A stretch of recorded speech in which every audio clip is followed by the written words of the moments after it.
সম্মানিত দর্শক শ্রোতা, আসসালামু আলাইকুম। দূর দূরান্তে দেশ অথবা দেশের বাইরে থেকে ঠিক এই মুহূর্তে যে যেখান থেকে আমাকে দেখছেন, আমি আপন আর যে আপন জীবনের গল্পের নতুন একটা এপিসোডে আপনাকে বরাবরের মতো স্বাগতম জানাচ্ছি। দর্শক বন্ধুরা, আমাদের এই ছোট্ট জীবনে বিশেষ করে মানুষ দুটো কারণে কষ্ট পায়। প্রথম কারণ হচ্ছে হারিয়ে ফেলা জিনিসটাকে ভুলতে না পারা, আর দ্বিতীয় কারণ হচ্ছে পেয়ে যাওয়া জিনিসটাকে মূল্যায়ন না করা। আমাদের জীবনে চাহিদা থাকা ভালো, তবে এতটাও চাহিদা থাকতে নেই যতটা চাহিদা থাকলে আপনার জীবনে ঘটতে পারে রিয়ার জীবনের মতো ভয়ঙ্কর ঘটনা। ডিয়ার ভিউয়ার্স, আমি যখন রিয়ার জীবনের বাস্তব গল্পটা শুরু থেকে শেষ পর্যন্ত পড়লাম, আমার কাছে মনে হলো রিয়ার জীবনের গল্পটা শুধু গল্প নয়, রিয়ার জীবনের গল্পটা আপনাকে সেই শিক্ষাটা দিবে যেই শিক্ষাটা আপনি 10 বছর স্কুলে পড়াশোনা করে পান নাই। আজকের জীবনে গল্পটা প্রত্যেকটা মানুষের জন্য হবে ভীষণ শিক্ষণীয়। তাই সবাইকে বরাবর মতো রিকোয়েস্ট করব গল্পটা শুরু থেকে শেষ পর্যন্ত শোনার জন্য। ধন্যবাদ সবাইকে।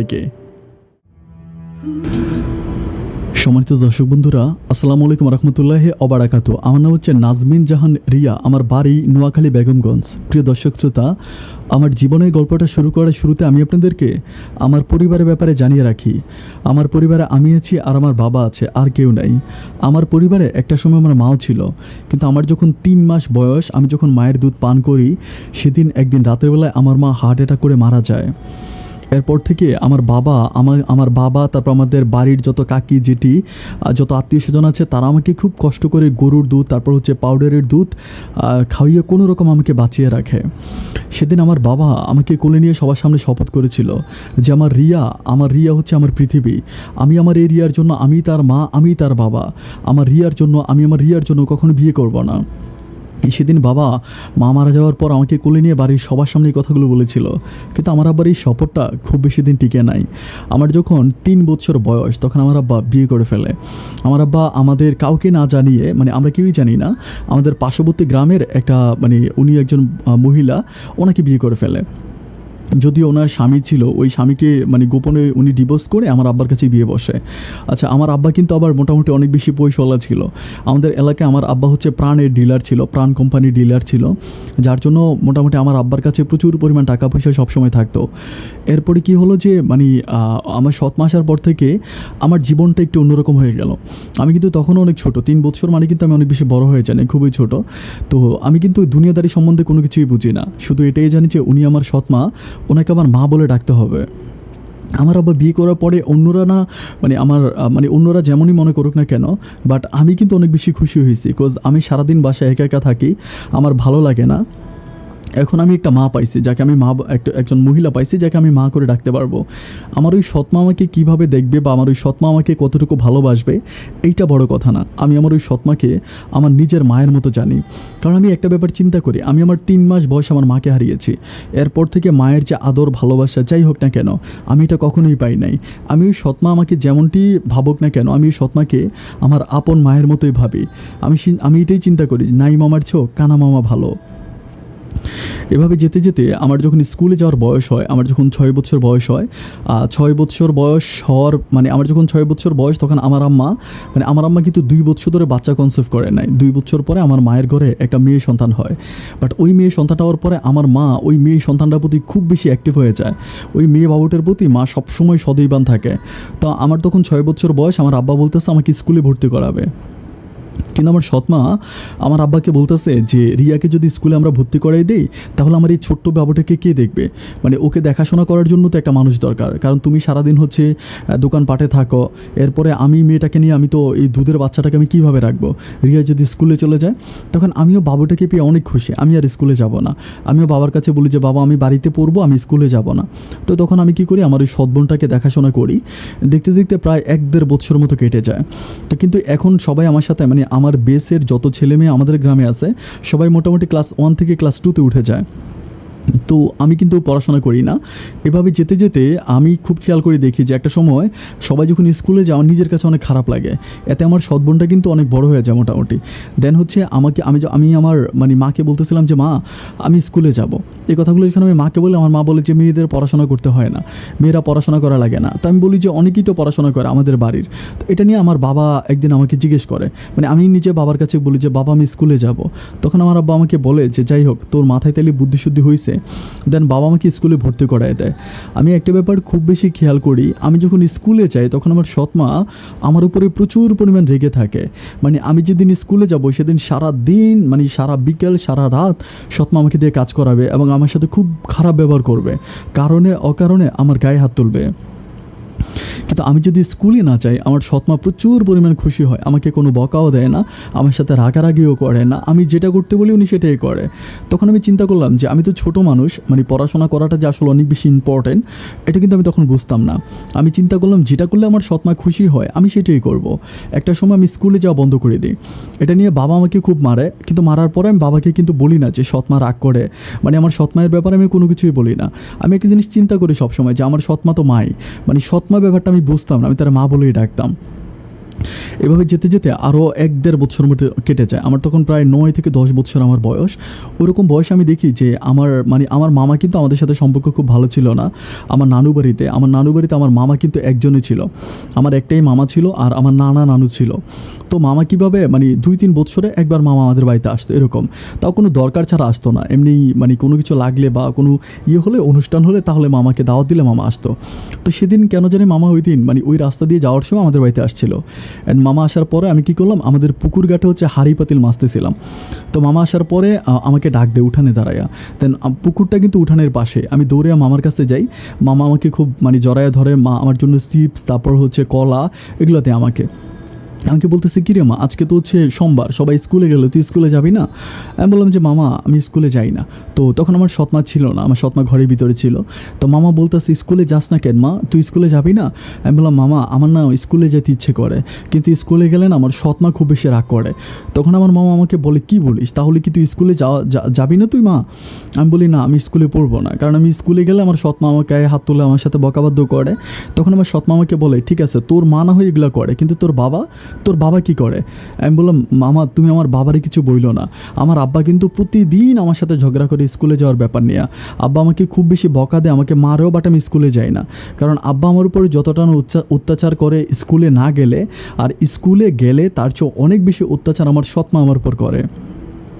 আমার মামা আমাকে জড়ায় ধরে তারপরে হচ্ছে বলে যে আচ্ছা ঠিক আছে ঘরে আয়। ঘরে যাওয়ার পরে মামাকে বলে দিয়ে মামা তুমি আমার সৎমাকে কিছু বইলো না, তাহলে কিন্তু আমাকে আরও মারবে। তো আমার মামা ঘরে যায়, ঘরে যাওয়ার পরে আমার সৎমা তখন আসার পরে কথা বলতেছে। বাট আমি একটা ব্যাপার খুব খেয়াল করে দেখলাম যে আমার সৎমা আমার মাকে আমাকে আমার মামার সামনে অনেক বেশি বকা দিতেছে যে রিয়া অনেক বেশি দুষ্ট হয়ে গেছে, রিয়া পড়াশোনা করে না, রিয়াকে স্কুলে পাঠাইলে স্কুলে যেতে চায় না, ও বই হারায় ফেলে, কাগজ হারায় ফেলে, স্কুলে যায় না। অ্যান্ড সারাদিন হচ্ছে আমার সদ্যনের কথা বলতেছে যে বাচ্চাটারে নিয়ে পড়ে থাকে, ওর ভবিষ্যৎটা কি ভাই আপনি একটু বলেন তো। আমার মামার কাছে এভাবে আমার নামে বিচার দেয়, কিন্তু মামা এগুলো শুনে নীরব সব কিছু শোনার পরে মামা চলে যায় মামা বলে যে আমাকে যাওয়ার সময় বলেছে যে মা আমি যাচ্ছি। তো যাওয়ার সময় মামা ওকে 100 টাকাও দিয়ে যায়। মামা যথারীতি যায় বাড়িতে, অ্যান্ড বাড়িতে যাওয়ার পরে মামা এই ব্যাপারগুলো আমার আমার নানুকে জানায়। আমার নানুকে বলে যে এটা কেমন কথা, রিয়া এত বড় হয়ে গেছে, এখন রিয়াকে স্কুলে পড়াইতেছে না। তো আমার মামার কিন্তু একটা মেয়ে আছে, আমার বয়সে একটা মেয়ে আছে, আমার চেয়েও মনে হয় আরেকটু বড় হবে আর কি, খুব বেশি না 6 মাসের মতো বড় হবে। তো তখন আমার নানুমা আমার মামাকে বলতেছিল যে তাহলে আমার ওই মামাতো বোনের নাম ছিল কিন্তু কাজল। তো আমার নানু আমার মামাকে বলতেছিল তাহলে তুই একটা কাজ করতে পারলি না, আমাদের বাড়িতে নিয়ে আসতে পারলি না রিয়াকে, আমাদের বাড়িতে নিয়ে আসলে তো আমাদের কাজলের সাথে স্কুলে যাইতো, এরকম করে বলে। তখন আমার মামা বলতেছে যে এখন ওর বাবা নাই, ওর বাবা তো নাই, ওর বাবা দোকানে, আমি ওর সৎমায়ের সাথে কথা বলছি, এভাবে কি হয় নাকি? আপনি একটা কাজ করেন, আপনারা আজকে কালকের ভিতরে গিয়ে রিয়াকে নিয়ে আসেন। এরপরে কয়েকদিন পরেই হয় কি আমার নানু আমাদের বাড়িতে আসে, আর বাড়িতে আসার পরে আমার আব্বাকে বলে যে দেখেন, আমার আব্বাকে সব কিছু ওরা বলে যে মেয়েটা পড়াশোনা করে না, মেয়েটা সারাদিন বাসায় কাজ করে, সেগুলো বলে। তখন আমার সৎমায়ের সাথে আমার নানুর অনেক ঝগড়া লেগেছে, আমার সৎমা আমার নানুকে একরকম মারার জন্য আসে যে আপনি কি বলতেছেন যে আমি রিয়ারে দিয়া কাজ করাই, এই সেই, রিয়া তো আমারই মেয়ে তাই না, আপনার রিয়া তো আর বাইরের কোনো মেয়ে না, রিয়া তো আমারই মেয়ে। এগুলো নিয়ে আমার সৎমায়ের সাথে আমার নানুমনির অনেক বেশি টকঝক হয়, প্রচুর পরিমাণ ঝগড়া লেগে যায়। পরে আমার আমার নানা তখন আমার আব্বাকে ডাইকা বলে যে আমার আব্বাকে বলতেছে যে মানে আমার আব্বার নাম ছিল মাসুদ, বলতেছিল মাসুদ এই সব কথাবার্তা নিয়ে ঝগড়াঝাটি করার চেয়েও রিয়াকে আমাদের সাথে দিয়ে দাও, আমাদের হচ্ছে ওই যে আমার একটা হচ্ছে আমার একটা নাতিন আছে ওইখানে কাজল, ও কাজলের সাথে পড়াশোনা করবে। তখন আমার আব্বা বলে কি ঠিক আছে, আপনি যদি রিয়াকে নিতে চান তাহলে তো আমার কোনো আপত্তি নাই, কিন্তু ওইখানে গেলে কি রিয়া ভালো থাকবে, পড়াশোনা করবে?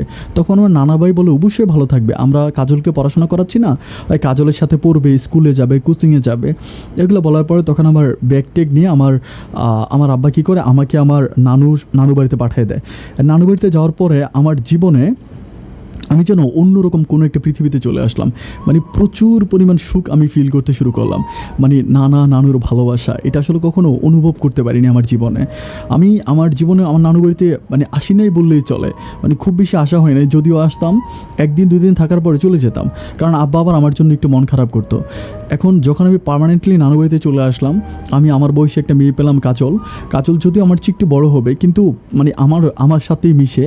এরপর আমার যে মামনিটা ছিল অত্যন্ত ভালো মানুষ ছিল, মানে আমার মামনির কথা আমি বলতে গেলে মানে বলে শেষ করতে পারবো না। আমি শুধু একটা মাত্র স্মৃতি বলি। একদিন দুপুরবেলা আমি বাইরে গেছিলাম বলতে তখন কিন্তু মানে গ্রামের বাড়িতে টিভি ছিল, কিন্তু অতটা মানে ছিল না যে প্রত্যেকটা ঘরে ঘরে টিভি, এরকম কোনো টিভি ছিল না। পরে হচ্ছে এক বাড়িতে টিভি ছিল, শুক্রবার ছিল সেদিন।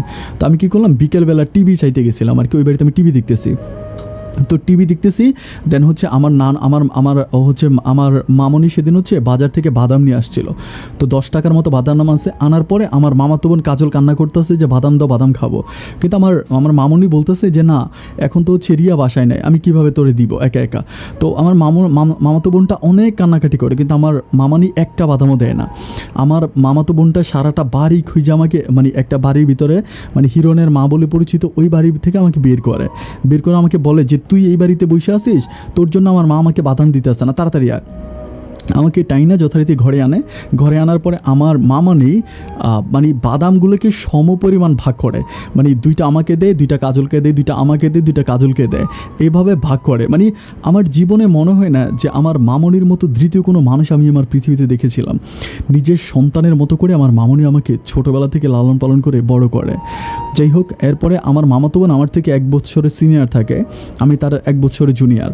তো ও কী করে, আমরা এরকম করে আমরা প্রাইমারি স্কুলের জীবন শেষ করি, যথারীতি আমরা হাই স্কুলে উঠি।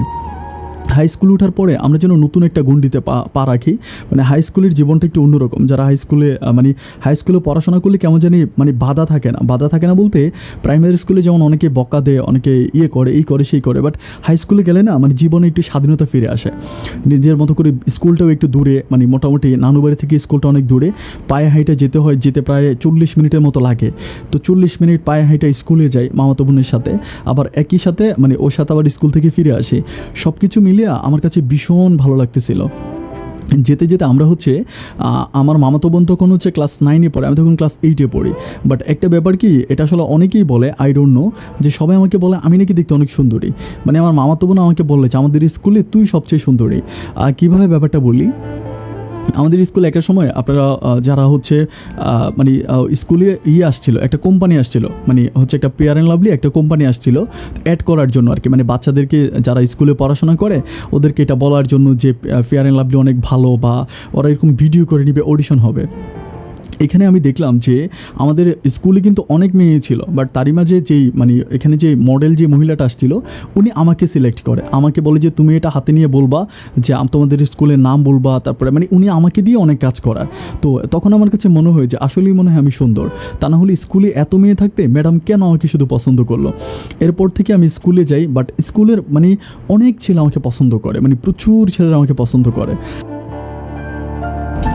শুধু পছন্দ করে বললে ভুল হবে, ডিস্টার্বও করে, অনেক বেশি ডিস্টার্ব করে। কিন্তু আমি এই ব্যাপারগুলো কখনো বাসায় এসে আমার মামাকে বলি না। আর এরই মাঝে কিন্তু আমার আব্বা মাঝে মাঝে মানে 1 বছরে 1বার কি 2বার এসে আমাকে দেখে যায়। একটা সময় বাবার সাথে আমাদের ডিস্টেন্সটা অনেক বেড়ে যায়, মানে ডিস্টেন্স বেড়ে যায় বলতে আমার আবার ওই সৎ মায়ের ঘরে 2টা ছেলে হয়। ছেলে হবার পরে আমার আব্বা আর ওভাবে হচ্ছে আমার প্রতি আর কোনো খেয়াল রাখে না, আমার সম্পূর্ণ দায়িত্বটা আমার মামার উপরে পড়ে যায়। আমার মামাতো বোনের আর কোনো মানে ভাই বোন নাই, আমার মামাতো বোন একজনই। তো আমার মামা সবসময় চিন্তা চিন্তা করে যে আমার দুটা মেয়ে, ওইটা মনে করে মামাই আমাকে নিজের মেয়ে হিসাবে বড় করে। যাই হোক, স্কুলে অনেক ছেলে আমাকে পছন্দ করে, মানে প্রচুর পরিমাণ বিরক্তও করে। তো আমি চিন্তা করতেছি যে এই ব্যাপারগুলো আমি কখনো আমার মামাকে বলি না। যদি আমার মামা তো বোন মাঝে মাঝে বলে যে এই ছেলেটাকে তোকে বিরক্ত করে, এটা আব্বুর কাছে বলি। আমি কিন্তু বলি যে না না, তুই মামার কাছে এগুলো বলিস না, কারণ মামার কাছে বললে দেখা যায় কি মামার মাথাটা একটু গরম, মামা দেখা যায় উল্টাপাল্টা কিছু করে ফেলবে, মামার কাছে এসব বলা যাবে না, তুই প্লিজ বলিস না। তো এরকম করে মামা তো বোন আমার উপরে খুব রাগ করে যে কেন তুই মানে বললে তো ভালো হয় তাই না, আব্বা ছেলেগুলোকে বকা দিয়ে দিবে। এভাবে যেতে যেতে আমি ক্লাস 9 থেকে ক্লাস 10-এ উঠে যাই। অ্যান্ড ক্লাস 10-এ ওঠার পরে আমার মামা তো বোন তখন পরীক্ষা দেওয়া দেয়, ও পরীক্ষা দিয়ে স্কুল থেকে চলে আসে। অ্যান্ড ও যখন স্কুল থেকে চলে আসে তখন আমাকে আসলে একা একা স্কুলে যেতে হয়, এটা আমার জন্য অনেক বেশি কষ্টকর হয়ে যায়। তো মামা প্রতিদিন আমাকে স্কুলে নিয়ে যায়, অ্যান্ড স্কুল শেষে মামা আমাকে স্কুল থেকে রিসিভ করে আনে। আমি জানি যে আমার মামার খুব বেশি কষ্ট হয়, তারপরও মামা এভাবে কষ্টগুলো করে। অ্যান্ড সবচেয়ে দুঃখজনক ব্যাপার আমি বলবো, আমার জন্য দুঃখজনক, আমার মামাতো বোন যখন মানে এসএসসি পাশ করার পরে 1 বছর আমার মামাতো বোনকে বসায় রাখে আমার মামা, যে ওকে ভর্তি করাবে আমার সাথে। মানে মামার চিন্তা ভাবনা হচ্ছে আমি এসএসসি পাশ করার পরে আমাকে আর ওকে একসাথে এক কলেজে ভর্তি করাবে। এখন যদি আমার মামাতো বোনকে ভর্তি করাই ফেলে তাহলে তো সে আমার 1 বছরের সিনিয়র হয়ে যাবে। এটা নিয়ে আমার মামাতো বোন বাসায় প্রচুর পরিমাণ ঝগড়া করে আমার মামির সাথে, তারপর মামার সাথে, নানুর সাথে, নানার সাথে, যেটা কেমন কথা, আমি এত কষ্ট করে পাশ করছি, এটাই তো ভালো ছিল, আমি এসএসসিতে ফেল করতাম, এরপরে আমি আবার হচ্ছে রিয়ার সাথে পরীক্ষা দিতাম। কিন্তু আমার মামার কথা একটাই, না তোরা 2 বোন একসাথে যাবি, একসাথে আসবি, তুই এখন ভর্তি হবি না। এরপর যথারীতি 1 বছর আমার মামাতো বোন আমার জন্য ওয়েট করে, আমি এসএসসি পরীক্ষা দেব এবং আমার মামাতো বোনের চেয়ে ভালো রেজাল্টে আমি এসএসসি পাস করি। বিকজ আমার মামাতো বোন হচ্ছে A- পায় আর আমি A গ্রেডে পাস করি। এরপর তো মানে এক কথায় বলাই চলে যে নানু বাড়িতে সবার মানে আমি সবার মানে আমার মামাতো বোনের চেয়েও সবাই আমাকে অনেক বেশি ভালোবাসে। আমাদেরকে ওইখানেরই একটা কলেজে ভর্তি করানো হয়, বাট আমি ওই কলেজে যখন পড়াশোনা করি, মানে কলেজে পড়াশোনা করে আমার কাছে এই জিনিসটা অনেক বেশি ভালো লাগতো। মানে অনেক ভালো লাগতো বলতে কি, আমি অনেস্টলি অনেক বেশি পছন্দ করতাম, মানে সৎ থাকতে হবে, নিষ্ঠা থাকতে হবে, মানে সৎ মানুষদের প্রতি আমার একটু অন্যরকম মানে টান ভালোবাসা, যে আমি সততাকে অনেক বেশি পছন্দ করি, আমি সবসময় সতের কথা বলি, সবসময় সত্য কথা বলি। এই ব্যাপারগুলো আমার মামাতো বোন আমার সাথে অনেক বেশি মজা মাস্তি করে, হাসাহাসি করে। আমার মামাতো বোন আমাকে বলে যে মানে তুই না অনেক বেশি দুষ্ট টাইপের, মানে কেন তুই বারবার হচ্ছে এরকম মানে সৎ ছেলে খুঁজিস। আমাকে যখন কোনো ছেলে অফার করে আমি আমার মামাতো বোনকে বলি যে আচ্ছা ছেলেটা কি সৎ হবে, মানে ছেলেটা কি আসলেই সৎ, এরকম করে করে আমার মামাতো বোনকে বলি। তখন আমার মামাতো বোন খুব বসে হাসে আর আমাকে বলে সৎ ছেলে তোর জন্য আল্লাহ বানাই দিবে আসমান থেকে। একদিন আমাকে অনেক ছেলে যখন কলেজে অনেক বেশি ডিস্টার্ব করতেছিল, আমার মামাতো বোন কিন্তু তখন একটা রিলেশনে ইনভলভ হয়ে যায়, একটা রিলেশন করে, বাট আমি কোনো রিলেশন করি না। আমাকে প্রচুর পরিমাণ ছেলেরা বিরক্ত করতে থাকে। একটা সময় আমি চিন্তা করি যে আমার একটা সৎ ছেলে আমি খুঁজে বের করব। এখন সৎ ছেলে কীভাবে পাবো, মানে সৎ ছেলে তো আসলে সচরাচর পাওয়া যায় না, আমি কিভাবে বুঝবো যে কে সৎ আর কে অসৎ। এটা খোঁজার জন্য আমি একদিন আমার মামাতো বোনকে বলতেছি যে আমরা একটা সৎ ছেলে খুঁজবো, তুই একটা বুদ্ধি বের কর যে কোন বুদ্ধিতে সৎ ছেলে পাওয়া যায়। তখন ও খুব হাসিয়া বলে যে তুই সৎ ছেলে তুই খুঁজে বের কর, আমি কীভাবে বের করবো। তখন আমার মামা করি কি আমাদেরকে 2টা মোবাইল ফোন কিনে দেয়, মানে একটা আমাকে আর একটা আমার হচ্ছে আমার মামাতো বোনকে 2টা মোবাইল ফোন একসাথে কিনে দেয়। তখন হচ্ছে সিটিসেল মোবাইলগুলো ছিল, মানে একটেল মানে একটেল হচ্ছে মানে একটেল মোবাইল সহ বিক্রি করা হতো, মানে 2টা মোবাইল সহ সিম বিক্রি করতাম, মানে মোবাইলের সাথে সিম দিয়ে দিত। এরকম হচ্ছে 2টা মোবাইল মামা হচ্ছে মানে অনেক কম দাম দিয়ে কিনে, যেটা ওই 2টা নাম্বারে এফ করা থাকে, মানে কথা বললে তখন প্রায় 25 পয়সার মতো মিনিট কাটতো। আমি দেখলাম যে আলহামদুলিল্লাহ অনেক ভালো। মোবাইলটা কিনে দেওয়ার পরে আমি আমার মামাতো বোনের সাথে সবসময় মোবাইল নিয়ে দুষ্টামি করি। তখন মোবাইলগুলো অত ডিজিটাল ছিল না, বাট তারপরেও মোটামুটি ক্যামেরা ছিল, একটু ভাঙভুং ছিল। একটা পর্যায়ে আমি আমার মামাতো বোনকে বলি যে আমার মাথায় একটা দারুণ আইডিয়া আসছে। ও আমাকে বলে কী ধরনের আইডিয়া? আমি বলি শোন, আমি তোকে একটা কথা বলি, আমাদের কাছে তো 2টা মোবাইল ফোন আছে তাই না? ও বলে হ্যাঁ। আমি বললাম আমার মামানির কাছে আরেকটা মোবাইল আছে। আমি বলছি মামানির মোবাইলটা আমি নিব। ও বলে তারপরে মায়ের মোবাইল নিয়ে কী করবি? আমি বলি শোন, আমাদের এটা কিন্তু মানে আমার নানু বাড়ির সাথে একটা বাজার আছে, এটা কিন্তু অনেক বড় একটা মোড় আছে, একটা মোড়ের পরে হচ্ছে আমার নানু বাড়িটা। তাই আমি আমার মামাতো বোনকে বলতেছি তুই মোড়ের ওই পারে দাঁড়ায় থাকবি, হ্যাঁ দাঁড়ায় থাকলে যখন তুই কোনো স্মার্ট ছেলে দেখবি, যে কোনো স্মার্ট ছেলে সাইকেল দেওয়া হোক বা হাইটা হোক আসতেছে, তখন ওই ছেলেটাকে আসলে আমি তোর সাথে মোবাইলে কানেক্ট থাকবো। তখন আমি কি করব, মামানির মোবাইলটা রাস্তার মধ্যে ফেলে দিব। তো মামানির মোবাইলটা যখন রাস্তার মধ্যে ফেলে দিব, ছেলেটা যদি সৎ হয়ে থাকে তাহলে সে মোবাইলটা হাতে নিয়ে খুঁজবে, এদিক সেদিক খুঁজবে, হ্যাঁ, আর যদি অসৎ হয়ে থাকে তাহলে সে মোবাইল ফোনটা নিয়ে চলে যাবে। তো তো এভাবে আমরা সৎ ছেলে খুঁজে বের করব। তখন আমার মামাতো বোন হাসতে হাসতে বলতে আসছে যে মোবাইল নিয়ে যদি চলেই যায় তাহলে আম্মা তো আমাদেরকে মেরেই ফেলবে। আমি বললাম আরে বোকা, মামানি কীভাবে মারবে, ছেলেকে মোবাইল নিয়ে যাইতে দিব? যখন আমি দেখবো যে ছেলে মোবাইল নিয়ে দৌড় দিয়ে চলে যাচ্ছে তখন তো আমি পিছন থেকে দৌড়ে ধরবো, তাই না? আমি তো মোবাইলটা দূরে রেখে আমি তো মোবাইলটা রাস্তায় রেখে আমি তো পাশে দাঁড়ায় থাকবো, আমি লুকিয়ে থাকবো। এটা বলার পর আমার মামাতো বোন বলতেছে বাহ, আইডিয়াটা তো খুবই দারুণ, ঠিক আছে, এটা অ্যাপ্লাই করা যায় অ্যাটলিস্ট। এরপর আমার মামাতো বোন করে কি, আমার সাথে আমরা এই সিদ্ধান্ত নিই। একদিন বিকেলবেলা বাজারের দিন ছিল, ওখানে বাজার বসে। তো ওই দিন আমি কি করি, মোবাইল ফোনটা আমাদের 2টা মোবাইল ফোন আর মামির মোবাইলটা সব সাথে করে নিয়ে যাই। এরপর আমার মামাতো বোনকে আমি যথারীতি মোড়ের কাছে পাঠিয়ে দিই। ওর সাথে কিন্তু আমার মোবাইলে কথা হচ্ছে, আমি কিন্তু ওর সাথে ফোনে কথা বলতেছি, হেডফোন দিয়ে আমি কিন্তু জিজ্ঞেস করতেছি কী অবস্থা। তো আমাকে বলে যে অমুক লোক আসতেছে, বৃদ্ধ লোক আসতেছে। আমি বলি না কোনো বৃদ্ধ না, একেবারে ইয়াং টাইপের কোনো ছেলে হইলে তখন তুই আমাকে বলবি। একটা পর্যায়ে একটা ইয়াং ছেলে আসতেছিল, হেঁটে আসতেছিল, সাইকেল ছিল সাথে, বাট সাইকেলটা নিয়ে হেঁটে আসতেছিল। এখন আমার মামাতো বোন বলতেছে একটা ছেলে আসতেছে, স্মার্ট আছে, এখন ছেলেটাও যে সাইকেল নিয়ে আসতেছে, তাই আমি বললাম যে সাইকেল নিয়ে আসতেছে তাহলে সমস্যা কী? পরে বলতেছে যদি সাইকেল মোবাইলের উপরে উঠাই দেয়। আমি বলি আর দূর, সাইকেল মোবাইলের উপরে উঠাইবো না, কিছু হবো না, মোবাইলটা একটু পাশে রাখবো। এটা রাখার পর আমার মামাতো বোন বলে ওকে ঠিক আছে ফাইন। ছেলেটা আসার পরে আমি কি করি, যখন মোবাইলটা খুব কাছাকাছি ছেলেটা চলে আসে তখন আমি মোবাইলটার একরকম রিংটোন বাজিয়ে দিই। হয় না যে রিংটোন বাজে মোবাইল যাতে ছেলেটা শুনতে পায়, রিংটোন বাজিয়ে মোবাইলটা আমি রাস্তার পাশে রেখে আমি গোপনে গিয়ে লুকিয়ে থাকি। যখন রিংটোনের শব্দটা তখন ছেলেটা আসে, ছেলেটা মোবাইল নিয়েই কোনো কথা না বলে মোবাইলটা সুইচটা অফ করে দেয়, অফ করে দেওয়ার জন্য ট্রাই করে ও কী করে এদিক সেদিক চোরের মতো তাকে সাইকেলটা টান দিয়ে যখন চলে যাচ্ছিল আমি পিছন থেকে দৌড়ে গিয়া ওর সাইকেলের সিটে ধরলাম, কেরিয়ারে ধরলাম, ধরে বলতেছি যে আপনি মোবাইল নিয়ে কই যান? তো বলতেছে যে মোবাইলটা রাস্তার মধ্যে পাইছে, এটা কার? তো আমি বলতেছি আচ্ছা মোবাইলটা কার, এটাকে আগে বলা যাইতো না? আপনি একটা বড় টাইপের অনেক বড় একটা সুযোগ মিস করছেন, দেন মোবাইল দেন। এটা দিয়ে আমি কী করি, ছেলেটাকে বিদায় করে দিই। আর মামাতো বোনকে ফোন দিয়ে বলে যে না, এই ছেলে বাটপার, মোবাইল নিয়ে যেতে চাইছিল। তো এরপরে আরেকটা ছেলে আসে, আমার মামাতো বোন বলতেছে যে আরেকটা ছেলে আসতেছে অ্যান্ড এই ছেলেটা হাইটে আসতেছে। আমি বললাম যে তাহলেই খুব ফাইন, ভালো। এখন কথা হচ্ছে আমি কী করি, তখন মোবাইল ফোনটা ওইখানে রাখি, রাখার পর আবারও রিংটোন বাজে, আমি পাশে গিয়ে দাঁড়ায় থাকি। তো এখন কি করে, ওই ছেলেটাও যখন কাছাকাছি আসে তখন ছেলেটা মোবাইলটা হাতে নেয়। মোবাইলটা হাতে নিয়ে ছেলেটা 2-3 মিনিটের মতো দাঁড়ায় থাকে। বাট আমি দূর থেকে দেখতে পাই যে ছেলেটা অনেক কালো, একেবারে প্রচুর পরিমাণ কুৎসিত। আমার তখন অনেক বেশি বাজে লাগে, যে আমি চিন্তা করি যে ছেলে যদি মোবাইল যদি লক্ষ্য যে মোবাইল কার, ওই ছেলে যদি শত হয়ে থাকে আমি তার বিয়ে করবো না। এটা বলে আমি যখন সে দাঁড়ায় থাকে আমি যাই বলি যে মোবাইল ফোনটা আমার দিয়ে দেন। তো এই ছেলে দিচ্ছে না, বলতেছে এটা কেমন কথা, আপনার মোবাইল। আমি বললাম ঠিক আছে আমি কল দিই, দেখেন মোবাইল বাজে কিনা। আমি যখন কল দিই দেন মোবাইল যখন বাজে, ছেলে বলো আচ্ছা এটা আপনার মোবাইল। তো এটা রাস্তার মধ্যে কীভাবে আসলো? এমন রাস্তার মধ্যে পড়ে গেছিলো। একটা পর্যায়ে মোবাইল ফোনটা ওই ছেলের কাছ থেকে নিয়ে আমি ছেলেটাকে বিদায় করে দেন আমি চিন্তা করতে থাকি এইভাবে কি সৎ ছেলে পাওয়া যাবে। চিন্তা করতেছে, এর মাঝে আমার মামাতো বোন আমাকে আবারও কল দেয়। কল দিয়ে বলতেছে যে রিয়া এখন একটা ছেলে আসতেছে পুরা জোস, লুঙ্গি ড্যান্স। আমি বললাম বলে যে লুঙ্গি পরা আসতেছে, একটা লুঙ্গি আর ফতুয়া পরা। ওই সময় কিন্তু ফতুয়া পরাগুলো অনেক ফতুয়া মানুষ প্রচুর পরিমাণ পড়তো, ফতুয়া পরা একটা ছেলে ছিল। তো বলতেছে যে ফতুয়া পরা একটা হরদম একটা ছেলে আসতেছে লুঙ্গি পরে, তুই এখন মোবাইলটা রাখ। আমার হচ্ছে ঠিক আছে ফাইন। দেন আমি মোবাইলটা কী করি, একেবারে সেমভাবে জায়গায় রেখে আমি পাশে দাঁড়ায় থাকি। ছেলেটা আসার পরে মোবাইলটা ধরার পরে রিংটোনটা অফ করে সে দাঁড়ায় থাকে। আমি বলি আল্লাহ আল্লাহ, ছেলেটা যাতে একটাবার বলে মোবাইলটা কার, একটাবার যাতে বলে, কারণ একটাবার যদি এটা বলে মোবাইলটা কার তাহলেই মনে করুন যে আমি মোটামুটিভাবে নিশ্চিত হয়ে যাব। ওমা, এই ছেলে কোনো কিছু না বলে মোবাইলটা সেই কী করে তার হাতে নিয়ে এসে হাঁটতে থাকে, হাইটে চলে যায়। তখন আমার কাছে মনে যাচ্ছিল যে ছেলেটা যদি একটু সৎ হইতো, আমি আল্লাহকে বলতেছি আল্লাহ প্লিজ ছেলেটা যদি একটু সৎ হইতো তাহলে আমি এই ছেলেটাকে বিয়ে করতাম। আমার খুবই পছন্দ হইতেছিল ছেলেটাকে। একটা পর্যায়ে ছেলে যখন মোবাইল নিয়ে চলে যাচ্ছে আমার ডাকতে ইচ্ছে করতেছিল না যে আমি ডাকবো না। এরপর আমি কী করলাম, আমার মামনির আমার ওই মোবাইলটা কিন্তু আমার মামনির ছিল, আর আমার মোবাইলটা দিয়ে তখন আমি আমার মামাতো বোনের লাইনটা গাইতে আমার মামার নাম্বারে কল দিচ্ছিলাম, যে মোবাইলটা হচ্ছে ছেলেটার হাতে ওই নাম্বারে। যখন কল দিচ্ছিলাম মোবাইলটা কী করে একটা রিং হওয়ার পরে ছেলেটা মোবাইলটা রিসিভ করে।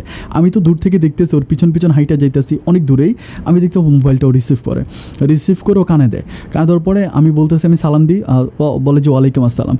আমি বলতেছি দেখেন আমি তো মোবাইল ফোনটা হারাই ফেলছি, আপনি কে? পরে বলতেছে দেখেন মোবাইলটা আমি রাস্তার মধ্যে পাইছি, তো আমার মা অসুস্থ, আমি মায়ের জন্য মানে ওষুধ নিয়ে যাচ্ছি, তো এই জন্য আর মোবাইলটা কার আমি এটা হাতে করে নিয়ে যাচ্ছি, আমি অপেক্ষা করতেছি কেউ কল দিলে মোবাইলটা আমি দিয়ে দিব। তখন আমি খুব জোরে একটা চিৎকার মারে বলি যে আমি পিছনে আমার দিকে তাকান। তো পিছনে ছেলেটা, পরে আমি বললাম যে এই মোবাইল ফোনটা আমাকে দেন। তো ছেলেটার হাতে কিন্তু আরেকটা মোবাইল ছিল। তাই আমি বললাম যে আপনার নাম্বারটা আমাকে একটু দেন। বলে যে নাম্বার নিয়ে কী করবেন? আমি বলি নাম্বারটা দেন না, একটু দিলে কী হয়? তো ছেলেটা তার ফোন নাম্বারটা আমাকে দিয়ে দেওয়ার পর ওই ছেলেটা চলে যায়। আমি আমার মামাতো বোনকে ফোন দিয়ে বলি যে ছেলে পায়ে গেছে, যেটার জন্য ওয়েট করতেছিলাম, আমাদের স্বপ্ন পূরণ হয়ে গেছে, তুই চলে আয়। দেন মামাতো বোন ওই মোড় থেকে চলে আসে, বলে পাইছিস? আমি বলি হ্যাঁ। পরে বলে বিশ্বাস করি আমি একটা কথা বলি, লাস্টের যে ছেলেটা আসতেছিল, আমি না ওই মোড়ে দাঁড়ায় চিন্তা করতেছিলাম যে আল্লাহ ছেলেটা যাতে সৎ হয়, এই ছেলেটা যেন সৎ হয়, কারণ ছেলেটা অনেক সুন্দর, অনেক স্মার্ট, তুই দেখছিস না? আমি বললাম হ্যাঁ, কিন্তু ছেলে মোবাইল নিয়ে চলে যেতে চাইছিল। পরে আমি আমার স্টোরিটা, পুরো ঘটনাটা আমার মামাতো বোনকে বললাম। পরে বলে দেখে ছেলেটা পুরাই ঠিক আছে। তো বলে যে আল্লাহ ছেলে চলে গেল, তুই কি মানে এখন কীভাবে বুঝবি? আমি বলি ফোন নাম্বার নিয়ে নিছি। তো বলে আচ্ছা ঠিক আছে। এরপরে যথারীতি আমরা রাতের বেলা আমি আমার মামাতো বোন কিন্তু একসাথে ঘুমাই। দেন তখন আমরা শুয়েছি, রাত তখন প্রায় 10টার মতো বাজে। আর মামাতো বোনকে বলতেছি যে ছেলেটাকে কল দিই। তার মামাতো বোন বলতেছে কল দিবি, এখন কি হয় না হয় কল দিলে? আমি বললাম কী হবে আবার, কল দিব, আজব ব্যাপার, মানে কথা বলবো না? তো মামাতো বোন বলে আচ্ছা ঠিক আছে কল দে। এখন আমি কল দিয়ে বলতেছি দেখ রে ক্রিয়া তুই কথা, মানে আমি মামাতো বোনকে বলতেছি কাজল তুই কথা বল। এখন আমার মামাতো বোন বলতেছে যে তুই তুই তুই প্রেম করবি, আমি কথা বলবো, আমার বয়ফ্রেন্ড আছে না? তাই আমি বলতেছি আরে আমি তো প্রেম করবো, ঠিক আছে তুই একটু কথা বল না, মানে কথা বলি তুই আমার কাছে দে। তখন কাজল কী করে হেলো বলে সালাম দেওয়া হচ্ছে, বলে যে আমার মামাতো বোন আপনার সাথে কথা বলবে। তো মোবাইলটা দিয়ে দেওয়ার পর আমি তখন বলি যে দেখেন, মানে আমি ওই ছেলেটাকে পুরোটাই স্টোরি খুলে বলি, মানে এই ঘটনা সব কিছু বলার পর ছেলেটা মানে প্রচুর পরিমাণ হাসে, মানে এত হাসে আমি বলে বুঝাতে পারবো না, খুবই হাসাহাসি করে। আমি বলি যে তো ছেলেটাকে জিজ্ঞেস করে আপনি কী করেন? জানতে পারি সে হচ্ছে মানে পড়াশোনা করে, মানে কলেজ শেষ করছে, এখন হচ্ছে বিশ্ববিদ্যালয়ে পড়ে। তো কোথায় পড়ে? ছেলে হচ্ছে পড়াশোনা করে হচ্ছে ইয়েতে দেবিদ্বারে পড়াশোনা করে। তো আমাদের এখানে হচ্ছে সে থাকতেছে আর কি, এখানে তার বাড়ি, ওইখানে সে মেসে থেকে পড়াশোনা করে। তো পরে আমি জিজ্ঞেস করলাম যে আচ্ছা তো আপনার পরিবারে কে কে আছে, ভালো কথা জিজ্ঞেস করি। তো ছেলে বলতেছে ছেলে আছে, আর ওর হচ্ছে মানে 2টা বড় বোন আছে, একটা ছোটো বোন আছে। তো 2টা বড় বোনের মাঝে একটা বড় বোনের বিয়ে হয়ে গেছে, আরেকটা বড় বোন আছে, আর আরেকটা হচ্ছে ছোটো বোন আছে। তো এখন আমি বলতেছি যে তাহলে মানে আপনার বাবা কি করে? তো ছেলে বললো যে ওর বাবা তেমন কিছু করে না, লাইক হচ্ছে মানে কৃষক, এক কথায় কৃষক। তো আমি বললাম যে আপনাদের বাড়ি কোথায়? পরে জানতে পারি আমাদের পাশাপাশি গ্রামই হচ্ছে ছেলেদের গ্রাম। তো একটা পর্যায়ে আমি বললাম আমি কি আপনার সাথে একটু দেখা করতে পারি যদি আপনি অনুমতি দেন? তো ছেলে বলতেছে ওকে ফাইন, দেখা করবেন, এটা আবার অনুমতি নেওয়ার কি আছে? আচ্ছা দেখা করব। আমি বললাম যে দেখা করবেন কিন্তু কালকে সকালবেলা। তো ছেলে বলতেছে আল্লাহ কি বলেন, কালকে সকালবেলা? আমি বললাম হ্যাঁ কালকে সকালবেলা আমি আপনার সাথে দেখা করব। তো ওই ছেলেটা আমাকে বলতেছে যে সকালবেলা কীভাবে? আমি বলি দেখেন সূর্য উঠবে, আপনি আমার সাথে দেখা করবেন। তো পরে আমি ছেলেটাকে, আমাদের এইখানে হচ্ছে একটা পুকুর পাড় আছে, মানে পুকুর পাড় বলতে এই পুকুর পাড়টা মানে বড় পুকুর নামে পরিচিত, মানে এটা হচ্ছে পুকুরের আশেপাশে কোনো বাড়িঘর নাই, একটু দূরে আছে, মানে অনেক দূরে। তখন আমি খুব সকালে ঘুম থেকে উঠে আমার মামাতো বোনকে জাগানোর পর ও বলতেছে আল্লাহ এত সকালবেলা তুই তো কোনো দিন ঘুম থেকে উঠিস নাই। আমি বলি চল দুজনে মিলে আগে ফজরের নামাজ পড়ি। তখন ও আমাকে বলে আল্লাহ আমার জীবনে প্রথম তুই আমাকে ফজরের নামাজ পড়াইতেছিস। তো দুজনে মিলে ফজরের নামাজ পড়লাম। পরে আমি বললাম যে এই ঘটনা, ছেলেটাকে আসতে বলছি অমুক জায়গায়। আচ্ছা এর মাঝে আমি ছেলের সাথে নাম কথা বলি, ছেলেটার নাম ছিল শ্রাবণ, নাম শ্রাবণ ছিল, নামটাও খুব সুন্দর ছিল, চেহারা যেমন কিউট নামটাও তেমনই। তো এরপরে আমার মামাতো বোন বলতেছে যে আচ্ছা ঠিক আছে তাহলে চল। অ্যান্ড সকালবেলা আমরা ওখানে যাই, আমি দেখি যে ছেলেটা একটা পাঞ্জাবি একটা টুপি পরে আসছে, এত সুন্দর লাগতেছিল মাশাল্লাহ, মানে এক দেখায় যেন পাগল হয়ে যাওয়ার মতো কথা। আসার পরে আমাদের সাথে দাঁড়াইয়া অনেকক্ষণ ধরে কথাবার্তা বলার পরে আমার আমি তো ছেলেটাকে কালকে রাতেই বলে দিচ্ছি সব কিছু। অ্যান্ড ছেলেটা তখন আমাকে বলতেছিল, কথাবার্তা বলার একটা পর্যায়ে ছেলেটা বলতেছিল যে মানে আসলে আপনাদের গতকালকে রাতে তো আমি সব কথাই শুনছি, সব কিছুই ঠিক আছে, কিন্তু আমার একটা ব্যাপার আসলে আমি গতকাল রাতে বলি নাই, এখন কথাটা বলি। আমি বললাম যে হ্যাঁ হ্যাঁ বলেন। তো বলতেছে আমি কিন্তু বিয়ে করছি, আমার কিন্তু বউ আছে। মুহূর্তের মধ্যে মনে হয় আসমানটা আমার মাথায় ভেঙে পড়লো, আমার মনে হয় কি আমি কান্নাই করে দিব, মানে এত শর্ট খাইছি, এত কষ্ট পাইছি। তখন আমি বলতেছি যে বউ থাকলে আরেক মেয়ের সাথে সকালবেলা এখানে দেখা করতে আসছেন কেন? তখন ছেলে বলতেছে যে আপনি যে অনেক বেশি সুন্দর। আমি বললাম তো সুন্দর বলে কি আপনি আমার সাথে দেখা করতে চলে আসবেন, আপনার বউ যদি জানে? তখন ছেলেটা আমাকে বলতেছে প্রয়োজনে বউকে তালাক দিয়ে হলো আমি আপনার বিয়ে করব। আমি বললাম যে জি না, কোনো বিবাহিত ছেলেকে আমি বিয়ে করবো না। এটা বলে আমার মামাতো বোনের হাত ধরে টানতে আমি চলে আসতেছিলাম, ছেলেটা পিছন থেকে এসে আমার হাত ধরে বলতেছে যে আমি দুষ্টুমি করছি, আসলে আমি বিয়ে করি নাই। নাই। আমি বললাম যে দুষ্টমি সত্যি? পরে বলে যে আল্লাহর কসম করে বলি আমি বিয়ে করি নাই, মানে আপনাকে জাস্ট একটু শর্ট দিলাম, আপনি আমাকে যেভাবে আপনার লাইফে আনছেন আমি আপনাকে একটু শর্ট দিলাম। যাই হোক, এরপরে কথাবার্তা বলি, খুবই ভালো লাগে। এরপর থেকে ছেলেটার সাথে আমি প্রতিনিয়ত ফোনে কথা বলি, আমাদের মাঝে একটা মধুর সম্পর্ক হয়ে যায়। মানে ছেলেটা আমাকে যথেষ্ট বুঝে, আমিও তাকে যথেষ্ট বুঝি। আমাদের এই রিলেশনটা বৎসরের মানে 1 বছরেরও বেশি হয়ে যায়। এর মাঝে আমি আর আমার মামাতো বোন একসাথে ইন্টার কমপ্লিট করি। ইন্টার কমপ্লিট করার পরে আমার মামাতো বোন তখন হচ্ছে মানে আমার মামা চিন্তা করতেছে যে আমার মামাতো বোনকে বিয়ে দিয়ে দিবে। মানে ওর বিয়ে দেওয়ার জন্য প্রচুর পরিমাণ মানে ঘর আসতেছে এদিক সেদিক থেকে। দেন আমার মামাতো বোন তো একটা ছেলেকে ভালোবাসে, তো এখন ওই ছেলেটাকে সারা সে হচ্ছে অন্য কাউকে বিয়ে করবে না। তো এটা নিয়ে হচ্ছে পরিবারের মাঝে প্রচুর পরিমাণ ঝগড়া। ও আর মামানিকেও বলতে পারতেছে না যে ছেলেটাকে সে পছন্দ করে। তো একটা পর্যায়ে হলো কি, সে বলতেছে যে তুই আমার আব্বাকে বল যে আমি ছেলেটাকে পছন্দ করি, আমি ওই ছেলেটাকে বিয়ে করবো। অ্যান্ড আমি চিন্তা করতেছি এটা যদি আমি মামাকে বলি, মামা আমারে খুনই করে ফেলবে। কারণ হচ্ছে কি, ওই ছেলেটা কিন্তু ওর বয়সের চেয়েও ছোটো, ওর বয়সের 1 বছরের ছোটো। আর আরেক কথা হচ্ছে ওই ছেলের পরিবার কিন্তু এখন মানে কোনোভাবে হচ্ছে আমার মামাতো বোনকে বিয়ে করাবে না, কারণ ছেলে আমার মামাতো বোনের চেয়েও ছোটো। যাই হোক, এভাবে যেতে যেতে মামা তো আর কোনো কথা শুনতেছে না, মামা ওকে বিয়ে দিয়ে দিবে। একটা পর্যায়ে মামা কী করে যে ওকে মানে পারিবারিকভাবে হচ্ছে মানে আমাদের গ্রাম থেকে আরও 2টা গ্রাম পরে একটা ছেলে আছে, ছেলেটা হচ্ছে প্রাইমারি স্কুলের মাস্টার, মানে প্রাইমারি স্কুলে চাকরি করে। ওই ছেলেটার সাথে আমার মামাতো বোনের বিয়ে হয়ে যায়। অ্যান্ড বিয়ের দিন আমরা প্রচুর পরিমাণ মজা করি, আর বিশেষ করে ওই বিয়ের দিন শ্রাবণও আসে বিয়েতে। শ্রাবণও অনেক পরিমাণ মজা মাস্তি করে, আমরা অনেক দুষ্টমি করি, শ্রাবণও থাকে ওমা। এরপরে যখন ওর বিয়ে শেষ হয়ে যায়, তার ঠিক 3 মাস পরে আমার মামার মাথার ভিতরে মানে পাগলামি উঠে যে মামা আমাকে বিয়ে দিয়ে দেবে। এখন মামা আমার জন্য মানে ছেলের ঘর আসতেছে প্রচুর পরিমাণ চারদিক থেকে। এখন আমি আমার মামাতো বোনকে বলতেছি, কাজল তুই আমার জন্য কিছু একটা কর। এখন ও আমাকে বলতেছে যে কেন, আমি কিছু করব কেন? যখন আমার বেলায় আসছিল তখন তো আমি তোর কত রিকোয়েস্ট করলাম যে আমার আব্বার একটু বল, তখন তো তুই বলিস নাই। আমি বলি দেখ রে বোন, আমি কিন্তু সত্যি সত্যি মামার কাছে কইতাম, কিন্তু ছেলেটা তোর চেয়েও 2 বছরের মানে ছোট ছিল, আর এই ছেলের পরিবার কখনোই এখন বিয়েতে মেনে নিত না। তো এটা কীভাবে কইতাম? তা ও বলে যে তাহলে আমি ছেলের সাথে পালাই যেতাম। আমি বলি তাহলে পালাই যদি যাবে মামাকে বলার দরকারটা কী ছিল? তারপর ও বলেছে আচ্ছা ঠিক আছে, কোনো প্রবলেম নেই, তুই হচ্ছে শ্রাবণের সাথে কথাবার্তা বল, আমি আব্বুর সাথে কথা বলবো। এরপরে কিছুদিন পরে আমার মামা কী করে, আমার জন্য একটা বিয়ে ঠিক করে বলতে ছেলেটা হচ্ছে মানে ইতালিতে থাকে, ইতালি প্রবাসী।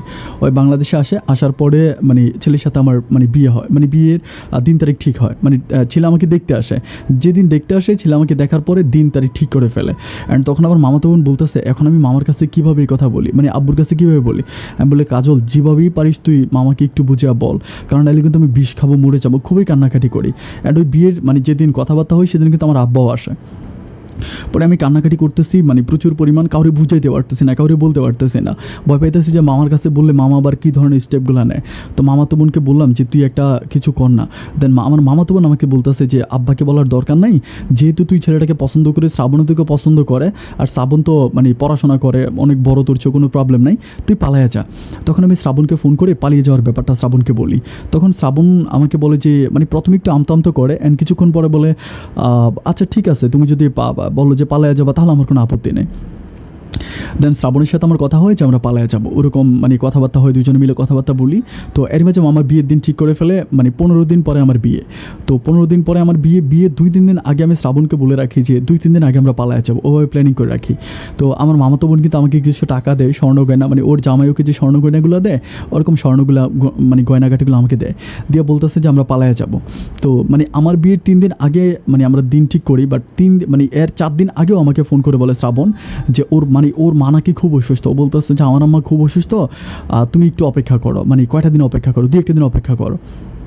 এরকম করে 2-1। আচ্ছা, এর মাঝে আমি একটা জিনিস কিন্তু মানে রেখে গেছি, বলতে ভুলে গেছিলাম। এর মাঝে কিন্তু শ্রাবণের সাথে কিন্তু আমার শারীরিক সম্পর্ক হয়েছিল 2 বার। এটা আমার মামাতো বোন সুযোগটা করে দিয়েছিল, আমার মামার বাড়িতেই হয়েছিল। আমার মামা মামি ছিল না, ও আসছিল, তো নানু ছিল, আমার মামাতো বোন সুযোগটা করে দেয়। তো এরপরে ও এখন বলতেছে যে মানে একটা দিন অপেক্ষা করার জন্য মায়ের শরীর ভালো না, ওর মা আসলে সবসময় একটু অসুস্থ থাকে এরকমই। তো এর মাঝে 2-3 দিন মানে একদিন পার হওয়ার পরে আমি হঠাৎ করে দেখতেছি যে মানে শ্রাবণের নাম্বারে কল দেয়, কিন্তু শ্রাবণের নাম্বারটা তখন আমি বন্ধ পাই। শ্রাবণের নাম্বারটা বন্ধ পাই, আমার এত খারাপ লাগে, মানে এত পরিমাণ কান্না আসে আমি ঠিক বলে বোঝাতে পারবো না। আমি আমার মামাতো বোন কাজলকে বলি যে কাজল শ্রাবণের নাম্বার তো বন্ধ, কী করা যায়? তখন আমার মামাতো বোন ও বলতেছে ঠিক আছে তুই টেনশন করিস না, ওদের গ্রামে যাবো ওর খোঁজ করার জন্য। তো আমার মামাতো বোন ওদের গ্রামে যায়, গ্রামে যাওয়ার পরে জানতে পারি যে শ্রাবণ নাকি মানে বিশ্ববিদ্যালয়ে চলে গেছে, হোস্টেলে চলে গেছে। পরে আমি আমার মামাতো বোন এই খবরটা নিয়ে এসে আমাকে বলে যে দেখ কাজল, এই ঘটনা, শ্রাবণ ভাই তো চলে গেছে। তখন আমি বলি যে কী বলতেছি, সেটা কেমন কথা, ও কীভাবে চলে গেল, মানে একটাবার কি আমার কথা ওর মনে হলো না? মানে আমি প্রচুর পরিমাণ কান্না করি, মানে প্রচণ্ড পরিমাণ আমি কান্না করি। আমার মামাতো বোন আমাকে বুঝায় কান্নাকাটি করে কী হবে, মানে তুই টেনশন করিস না, আমি দেখবো। এরপর আমার মামাতো বোন বলে যে ঠিক আছে, ও যেই মানে যেখানে পড়াশোনা করে ওইখানে আমি যাবো, দিবিদ্দারি গিয়ে ওরা আমি খুঁজবো। তো এখন আমি বলতেছি যে না না না না, আর ওইখানে গিয়ে খোঁজার দরকার নেই, ও তো ওর ভালোটা বুঝতে পারছে, তাই না? ও যেটা করতেছে ও ভালো নিজে বুঝে হচ্ছে ও এটা করতেছে, সুতরাং দরকার নেই, ও যেহেতু চলে গেছে ওরে আমি আমার মন থেকে মুছে ফেলবো, এটা বলে কান্নাকাটি করি। বাট আমি ওর সাথে দেখা করি না।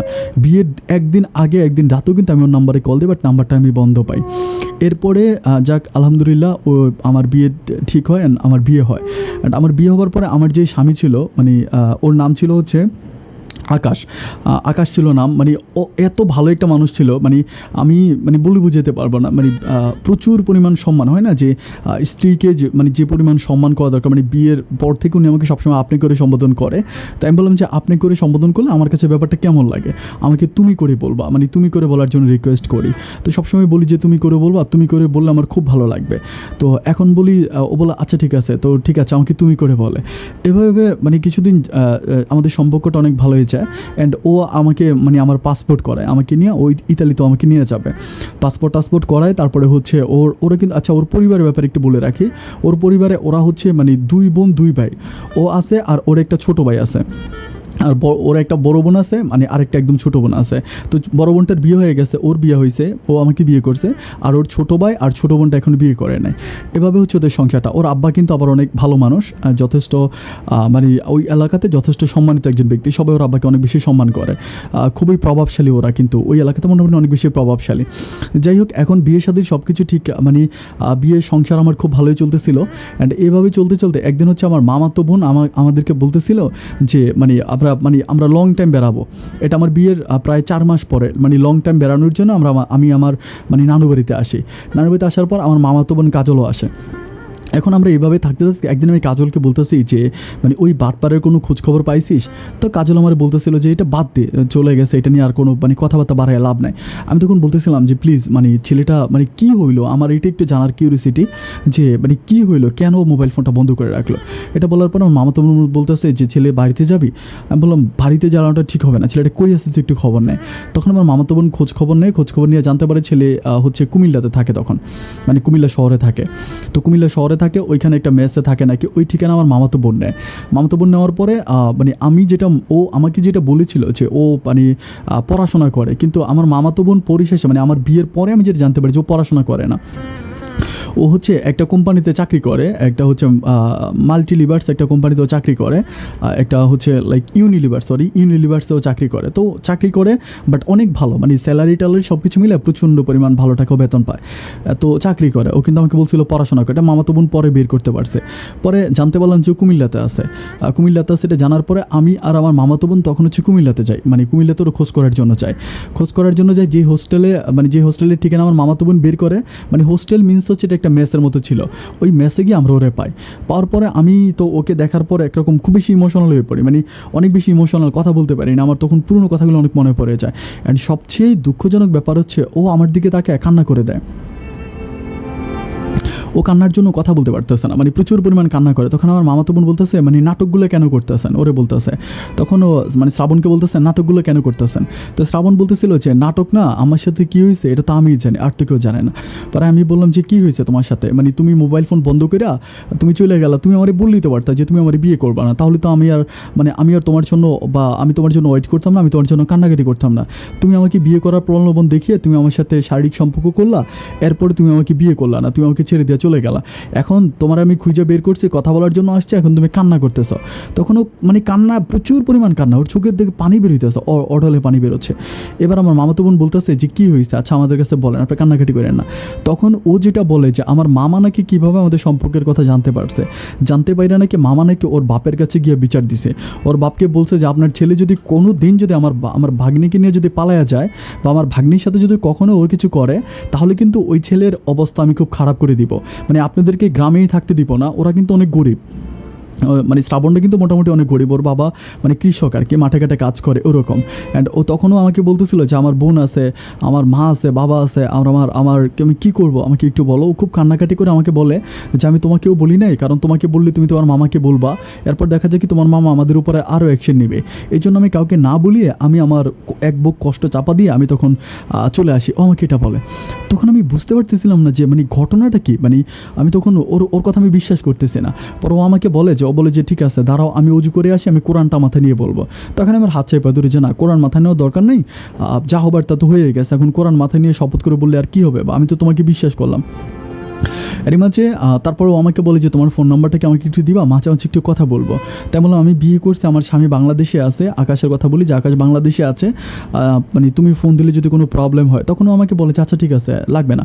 পরে আমার মামাতো বোন বলতেছে যে নাম্বারটা একটু দেয় না, ছেলেটা আমাকে দেখে খুব মায়া লাগতেছে, ওর মুখের দিকে তাকায়। পরে আমি আমার ফোন নাম্বারটা দিয়ে আসার পরেও আমার সাথে মানে আমি চলে আসি। এরপর থেকেও আমার সাথে মাঝে মাঝে ফোনে কথা বলে, আমার ফোনে আমার খোঁজ খবর নেয়, আমি কোথায় আছি, আমি কী করতেছি, আমি ভালো আছি কি না, মানে প্রতিনিয়ত আমাকে ফোন করে। এটা নিয়ে অবশ্যই আমি আকাশের ব্যাপারটা একটুখানি বলি।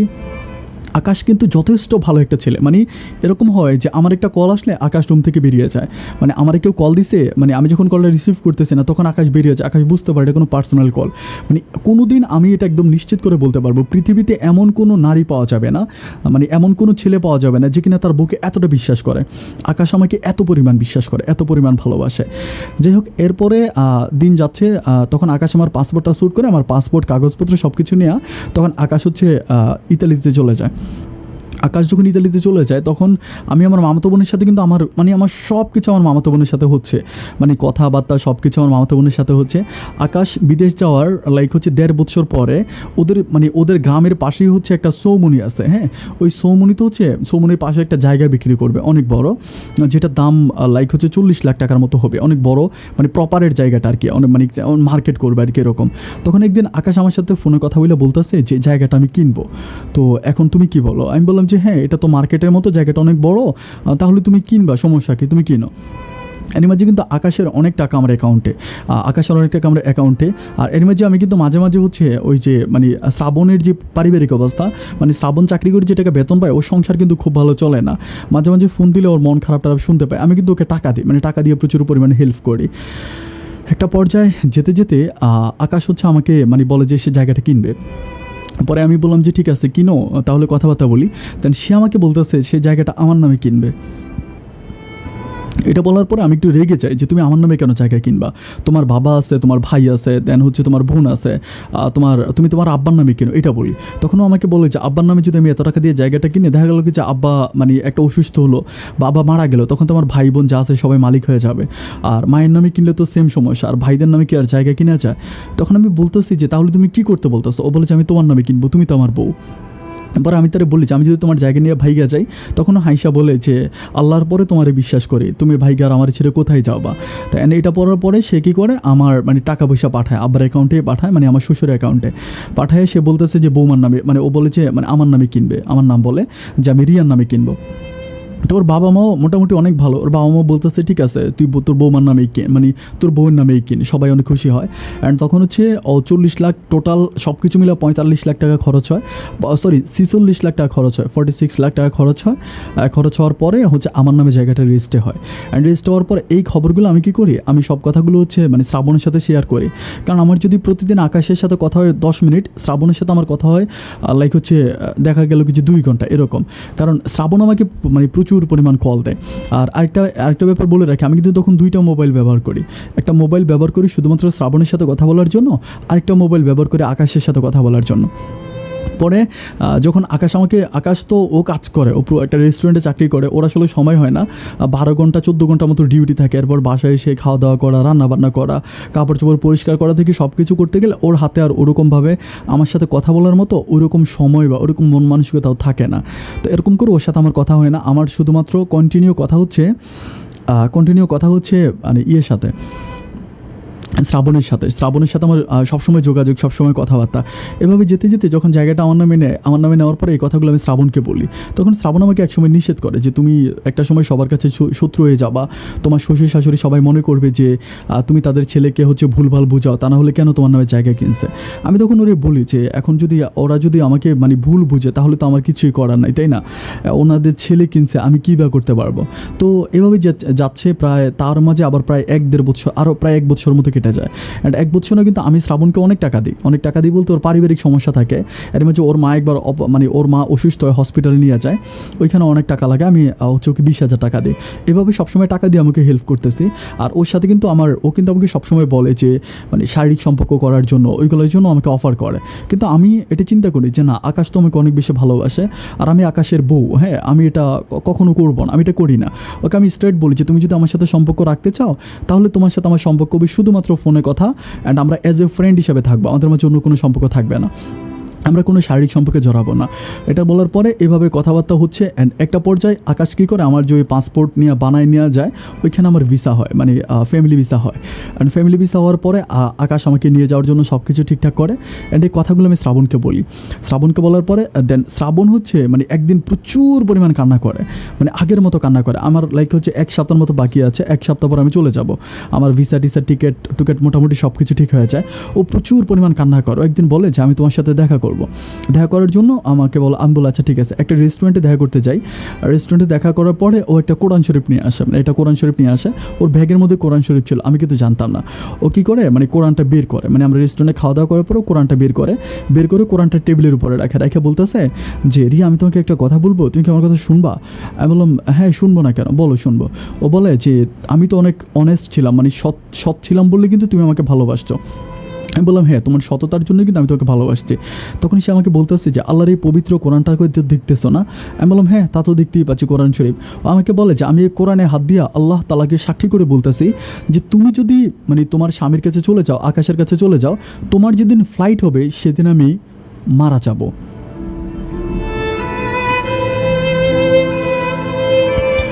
তখন আমি মানে বুঝতে পারতেছিলাম না যে এটা কেমন কথা। মানে আমি তখন ওরা বলি যে তুমি কি পাগল হয়ে গেছো, তুমি কী বলতেছো? আমাকে বলে আমি যেটা বলছি আমি কোরআনের কসম করে বলছি। তখন আমি তারা বলি যে তাহলে আমি কী করব? ও আমাকে বলে যে আমি তোমাকে আবারও বিয়ে করব, এটা আমাকে অফার করে। তখন আমি তারা বলি যে মানে তুমি কি পাগল হয়ে গেছো শ্রাবণ? তুমি একটাবার চিন্তা করতে পারো, এটা সম্ভব? কারণ অলরেডি আকাশ আমার জন্য সব কিছু ঠিক করে ফেলছে, আর আমার তো মানে পারিবারিক জীবনে কোনো প্রবলেম নাই, কোনো কষ্ট নাই, তাহলে কেন আমি এই কাজটা আবারও করব? তখন সে আমাকে বলে যে তুমি যে আমার জীবন থেকে চলে গেছিলা, আমার কি কোনো অন্যায় ছিল? আমার কোনো দোষ ছিল? আমি বললাম যে মানে আমি চিন্তা করে বলছি না, তোমার তো কোনো দোষ ছিল না। ও আমাকে বলে যে আমি পারতাম তোমার সাথে পালায়ে যাইতে, কিন্তু তোমার সাথে পালায়ে গিয়ে কি আমি থাকতে পারতাম? আমার বাপ মাকে তোমার মামা তুলে নিত, আমার মাকে তোমার মামা মারতো, আমার বোনকে তোমার মামা লাঞ্ছিত করতো, আমি সবার সুখের দিকে তাকাইয়া আমি না হয় মেনে নিলাম। তো আমি বলি যে তাহলে এখন তো আমি যদি আকাশের ঘর থেকে চলে আসি তাহলে আকাশ তো কষ্ট পাবে, আকাশ তো কোনো অন্যায় করে নাই, বা আকাশের তো কোনো দোষ নাই। তখন সে আমাকে বলতেছে তোমার যত জায়গা সম্পত্তি, তোমার ব্যাংকে যত টাকা আছে, তুমি সব কিছু আকাশ ভাইকে দিয়ে দাও, দিয়ে তুমি আমার কাছে চলে আসো। এবং এটা বলার পরে আমাকে বলে যে এখন তোমার চিন্তা, তোমার ভাবনা আমি তোমাকে বলে দিলাম, কী করবা না করবা এটা তুমি একমাত্র জানো, আমি তোমাকে আর কিছুই বলবো না। এটা বলার পরে সে কী করে কোরআন শরীফটা আবার ভেগে ঢুকে সে ওখান থেকে বেরিয়ে যায়।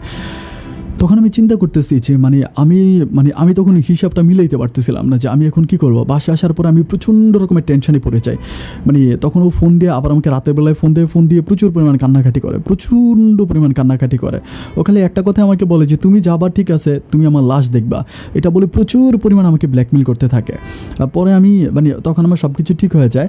অ্যান্ড হঠাৎ করে 2 দিন আগে আমি আকাশকে বলতেছি যে আকাশ আমি যাব না। আমি আকাশকে বলি যে আকাশ আমি যাব না, আমার কাছে কেন জানি আমার মামা মামির জন্য কষ্ট হইতেছে, আমার পরিবারের মানুষদের জন্য কষ্ট হইতেছে, আমি যাব না, আমি আরও 1 বছর পরে যাব, এটা আমি বলি।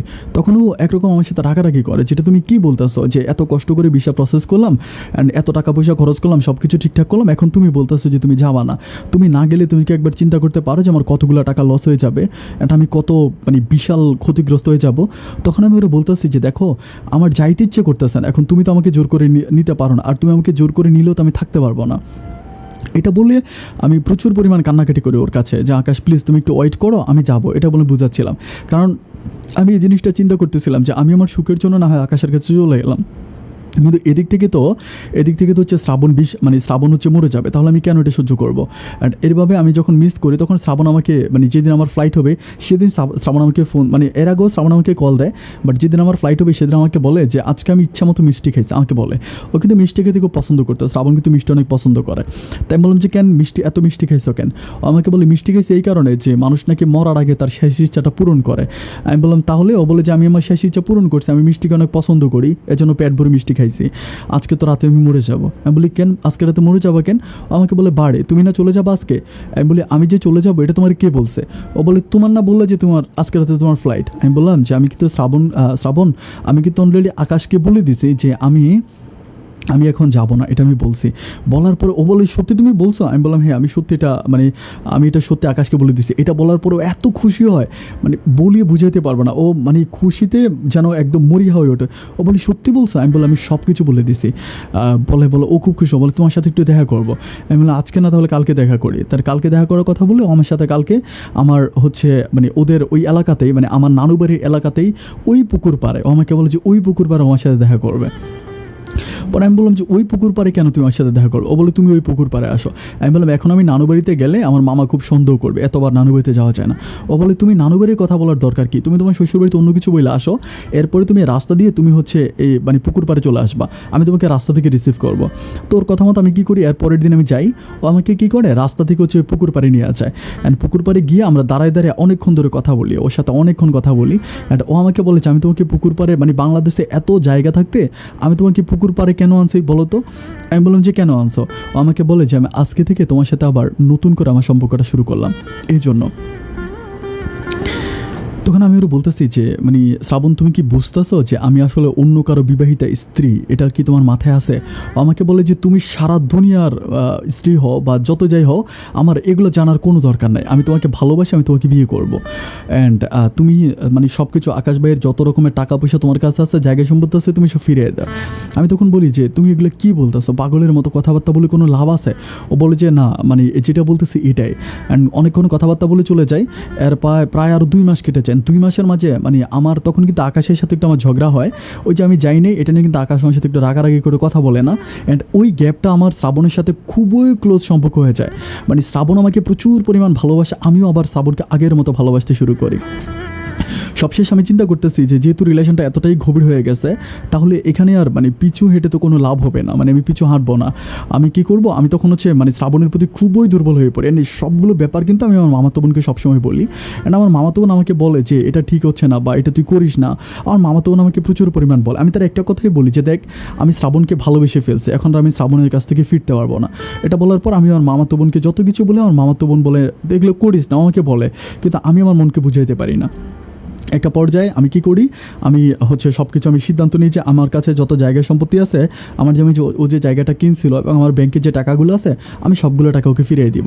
এটা বলি আমি কি করি, একদিন শ্রাবণকে বলি। তখন শ্রাবণ আমাকে বলতেছে যে তুমি যদি এখন ওই টাকাগুলো দিয়ে দাও, টাকাগুলো তুমি একটা দিয়ে দাও, কিন্তু জায়গাটা তুমি এখন দিও না, আমাকে বলে। আমি বললাম যে কেন জায়গা কেন দিব না, এই জায়গা তো আমার না। তখন শ্রাবণ আমাকে বলতেছে যে দেখো পাগলামি করো না, তুমি যদি এখন তোমার স্বামীকে কল দিয়ে বলো যে তুমি তাকে জায়গায় ফিরিয়ে দিবা, তাকে টাকা ফিরিয়ে দিবা, তাহলে সে কী করবে? সে তো আইসা তোমাকে এখান থেকে আইসা সে তোমাকে জোর করে হলেও সে আর বিদেশে যাবে না। অ্যান্ড তখন তো একটা প্রবলেম হয়ে যাবে, তুমি আর আমার কাছে আসতে পারবে না। আগে যেই ভুলটা করছো এখন সেই ভুলটা কইরো না। তাহলে আমি তারা বললাম যে তাহলে তুমি কি বলতেছো? ও বলে যে তুমি আমাকে বিয়ে করো, ওকে ডিভোর্স করো, আমাকে বিয়ে করো, অ্যান্ড আমাকে বিয়ে করার পরে তুমি সব কিছুকে ফিরিয়ে দাও। তো তখন আমি শ্রাবণের উপরে ফুল স্যাটিসফাই। এটা নিয়ে কিন্তু আমার মামাতো বোন আমার উপরে খুব বেশি রাগান্বিত। আমার মামাতো বোন আমার সাথে কথা বলে না, প্রচুর পরিমাণ ঝগড়া করে, আমার সাথেও কথাই বলে না, আমার সাথেও প্রচুর পরিমাণ রাগারাগি করে থাকে। একটা পর্যায়ে আমার মামাতো বোন তখন আমার বলতেছে যে তুই যেটা ভালো মনে করিস সেটাই কর, আমি এই প্রসঙ্গে আমি কিছু জানিও না, আমি কিছু বলবো না। এরপর আমি নিজে নিজে সিদ্ধান্ত নিয়ে আমি কি করি, আকাশকে ডিভোর্স করি। আকাশকে যেদিন ডিভোর্স করি এর 1-1.5 মাস পরে, 1.5 মাস পরে আমি কি করি আবারও হচ্ছে শ্রাবণের সাথে আমার বিয়ে হয়। বিয়ে হবার পরে আমি তখন আর ব্যাপারটা আমি লুকোচুরি করি না, আমি চিন্তা করতেছি যে লুকোচুরি দরকার নাই। বিয়ে হবার পরে আমি আমার তখন আমি আমার নানু বাড়িতে থাকি। নানু বাড়ি থেকে আমি আমাদের বাড়িতে চলে যাই, কারণ আমি জানি নানু বাড়িতে থাকলে মামা আমাকে পেয়ে যাবে। আমাদের বাড়িতে গিয়ে আমি আমার সৎমাকে কথাগুলো বলি। বলার পর আমার সৎমা খুবই রাগারাগি করে আমার সাথে, যে এটা তুমি ঠিক করো নাই বা আকাশ ছেলেটা অনেক ভালো ছিল, আমাকে বুঝায়। তাই আমি বলি যে আমি তো করে ফেলছি, এখন তো কিছু করার নাই। তাই শ্রাবণও আমার আব্বার সাথে কথা বলে, আব্বাকেও বুঝায় টুঝায় বলে, বাবাও কিন্তু প্রচুর পরিমাণ রাগারাগি করে। আমার মামা বলতেছিল যে এই মেয়ে যদি মইরেও যায়, আমি কখনো এই মেয়ের চেহারা দেখবো না। তখন আমি কি করি, ওর বাবাকে ডাকি, আকাশের সাথে ফোন করি, বাট আকাশও ব্যাপারগুলো জেনে যায় যে আমি অলরেডি চলে আসছি। আকাশ তখন আর আমার সাথে কথা বলে না, আমার সাথে কোনো কথা বলে না। আকাশ আমার সাথে কোনো কথা বলে না। 3-4 দিন পরে আমি আমার আকাশের বাপকে, আমার শ্বশুরকে, আমার শ্বশুরকে আমি কল দিই। কল দিয়ে বলি যে আপনি একটু আমাদের বাড়িতে আসেন, আপনার সাথে আমার কথা আছে। উনি যখন আমাদের বাড়িতে আসে তখন আমি কী করি, আমার যে ব্যাংক চেক, আমি ব্যাংক চেকের ভিতরে আমার ব্যাংকে যত টাকা আছে অত টাকার একটা চেক লিখে ওনাকে দিয়ে দিই যে আমার ব্যাংকে এত টাকা আছে, আপনার ছেলে টাকাগুলো পাঠাইছে, এই টাকাটা আপনি উঠিয়ে নেবেন। এটা বলি। আর বলি যে আমার যে জায়গাটা আছে ওই জায়গাটা আপনি কবে একটা সময় করে আমাকে নিয়ে গেলে আমি জায়গাটা আপনার নামে দিয়ে দেবো। এটা বলার পরে এই দিন যখন টাকা দিয়ে দিই, ওই দিন বিকালবেলা আমাকে আকাশ ফোন করে।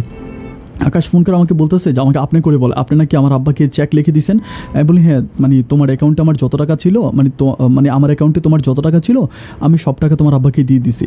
আর যে জায়গাটা তুমি আমার নামে কিনছো এই জায়গাটা আমি ইয়াকে দিয়ে দেবো, তোমার আব্বাকে দিয়ে দিব।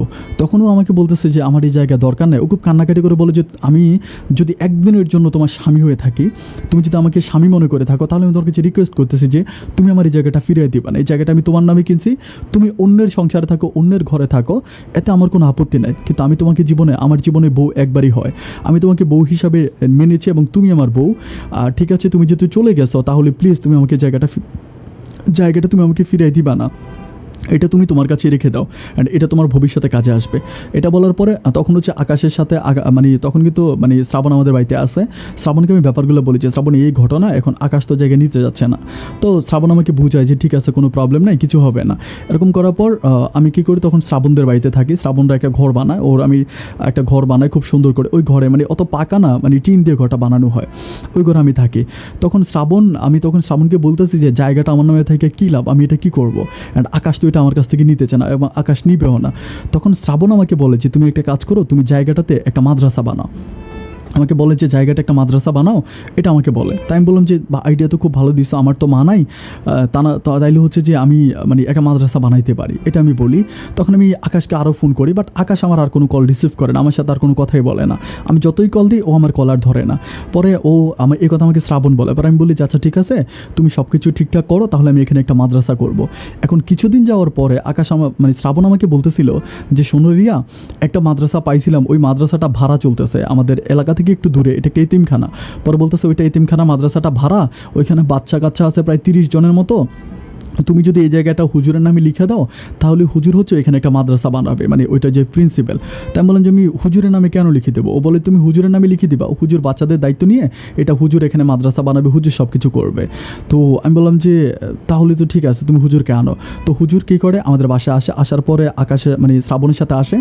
আসার পর সব কিছু বলে, হুজুরকে আমি সব কিছু বলি যে এই জায়গাটা আমি দিয়ে দিব, আপনি ওইখানে একটা মাদ্রাসা বানাবেন বা একটা এতিমখানা বানাবেন, এই জায়গাটা আমি আপনার নামে লিখে দেবো, এটা আমি লিখে দেবো। এটা আমি তখন প্রথমে লিখে দেওয়ার রাজি হচ্ছিলাম না, যে লোকটা যদি পরে কিছু করে।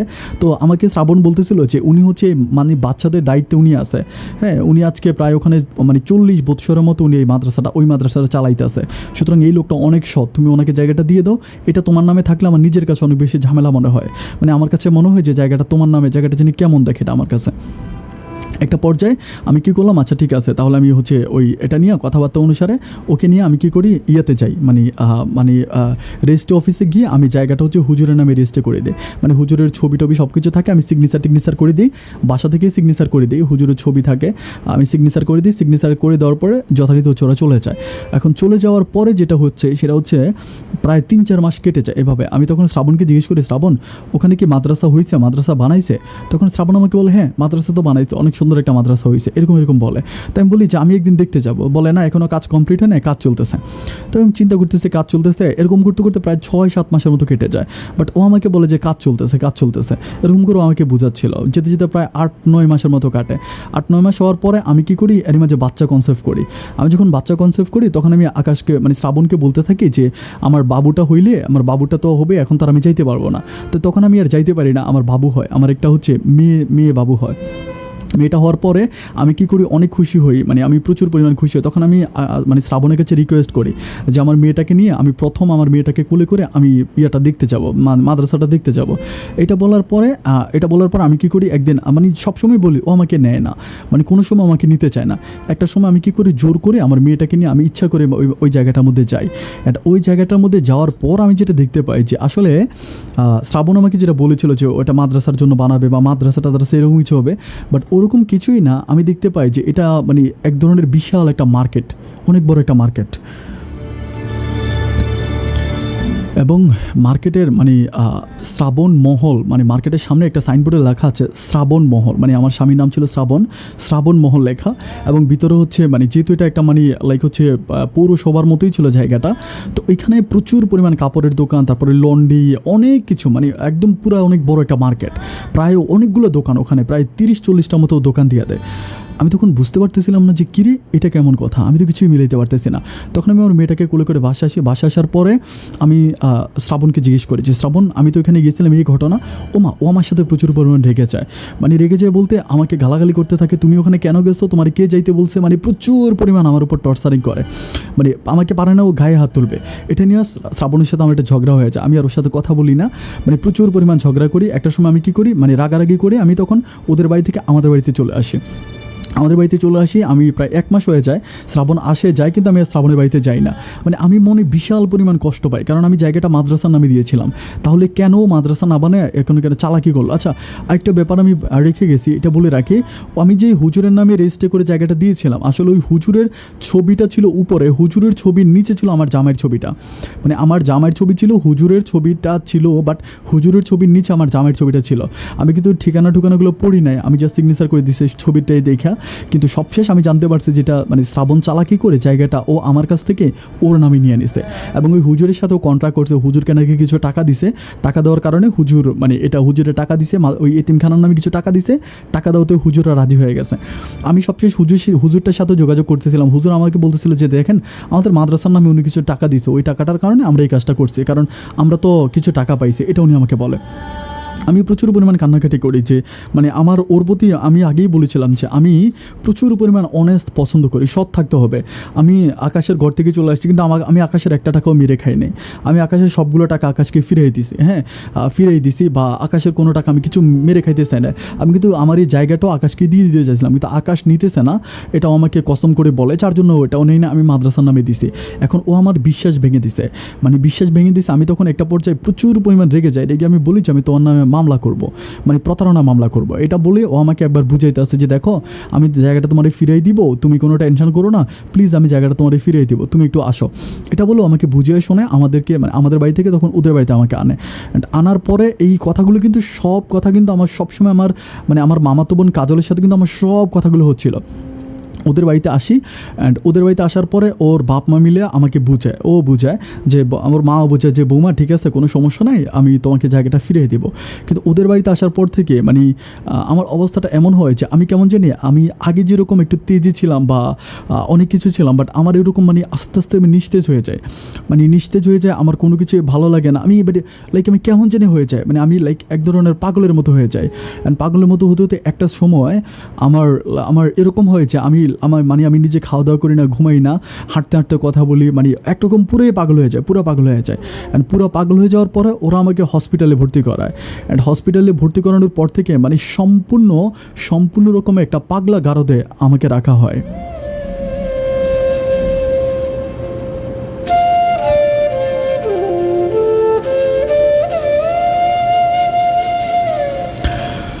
আপনারা তাহলে অনেকেই প্রশ্ন করতে পারেন যে আপন ভাই আপনি পুরোটা স্টোরি তাহলে কীভাবে জানলেন, একটা পাগল কী করে তার জীবনের গল্পটা আপনাকে শোনালো। আসলে আমি জীবনের গল্পের কথাগুলো আমি রিয়ার মুখ থেকে শুনি নাই, আমি সম্পূর্ণ গল্পটাই শুনেছি কাজলের মুখ থেকে।